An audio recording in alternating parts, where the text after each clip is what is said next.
počkej, taky. Ty mě majzneš. To je tripotý. Takže zdravím našeho odběratele a všechny budoucí odběratele. A máme tady vás video. Vidíš, kolik máš zvonečků? Ne, jestli vidíš, kolik lidí ti dalo zvoneček. Ne, to vidí jenom oni, když... Takže ty to jako někde... Ne, když ty vydáš video, tak oni to vidějí, že jsem vydala nevíš, něco. že oni mají zvoneček. Kámo, ty totiž Dobrý, seriózně. Ale já jsem seriózní, ale ne. Takže zdravíme našeho odběratele a všechny naše budoucí odběratele. Já jsem Anet s Kajou a Vicky a připravili jsme si pro vás 2 challenge.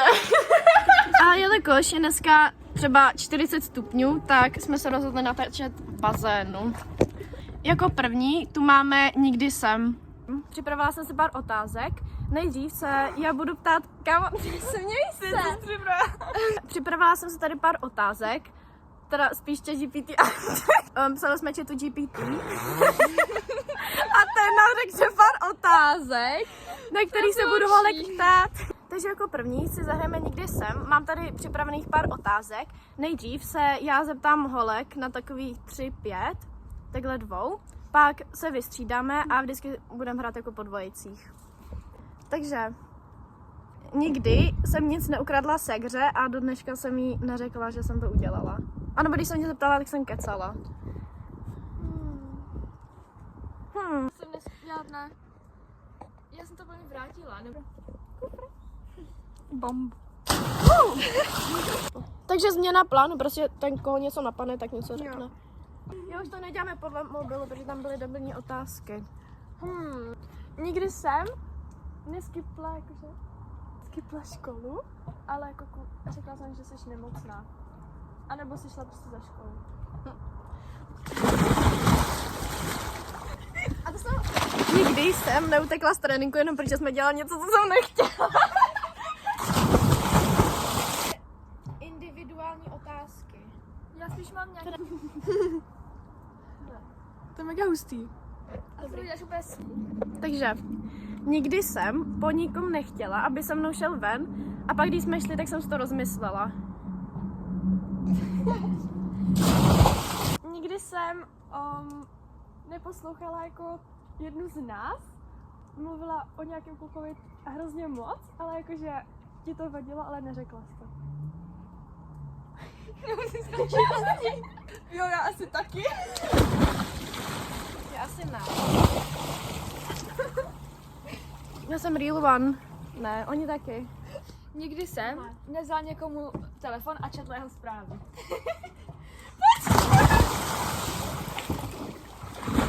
Nikdy jsem neřekla rodičům, že spím někde jinde, než jsem pak spala.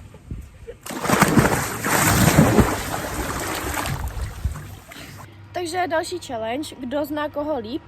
Vždycky se jedna bude ptát 2 na otázku a prostě když odpovíš špatně, tak jde dolů. První otázka na rodinu. Jak se jmenuje dvojče? Anna, Anička. Anička. Jo, protože jsem si tak podepisovala. No, dobrý.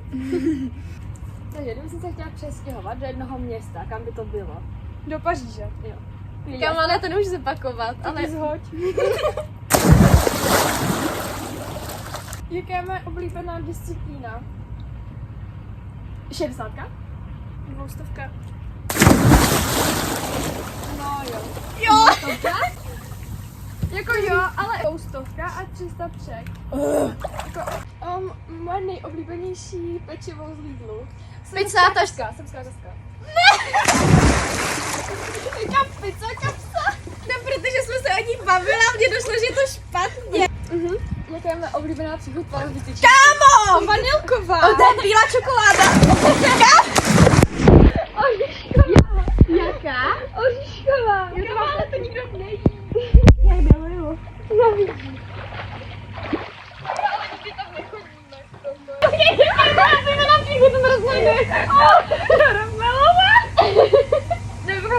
Karamelu, tak já vám nechám, protože vám to neříkala, je to... A jaká je? No prostě... To oříšková. No nic. To stalo tvojí první Angulkou.